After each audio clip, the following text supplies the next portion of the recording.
Welcome to Catholic Bible, your trusted source for uplifting stories of God's Word. Gospel reflection, John chapter 5 verses 1 to 16. There was a feast of the Jews, and Jesus went up to Jerusalem. In Jerusalem, by the sheep gate, there is a pool called in Hebrew Bethesda, with 5 porticos. In these lay a large number of ill, blind, lame, and crippled. One man was there who had been ill for 38 years. When Jesus saw him lying there and knew that he had been ill for a long time, he said to him, "Do you want to be well?" The sick man answered, "Sir, I have no one to put me into the pool when the water is stirred up. While I am on my way, someone else gets down there before me." Jesus said to him, "Rise, take up your mat, and walk." Immediately the man became well, took up his mat, and walked.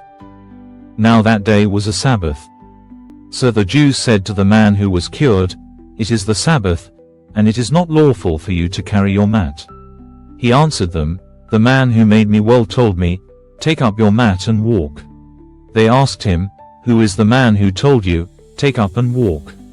The man who was healed did not know who it was, for Jesus had slipped away since there was a crowd there.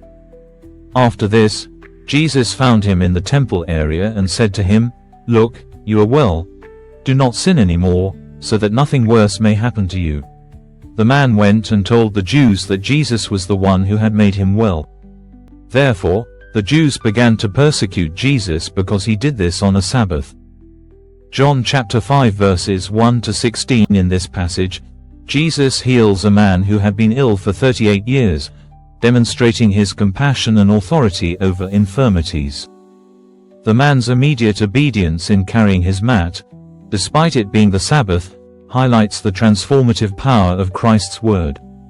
This story invites us to reflect on our own willingness to respond to Jesus' call to healing and renewal.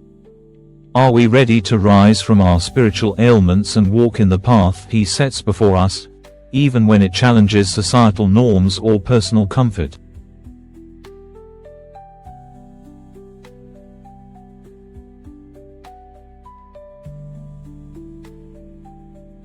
Subscribe to Catholic Bible for more inspiring, trusted stories of God's Word.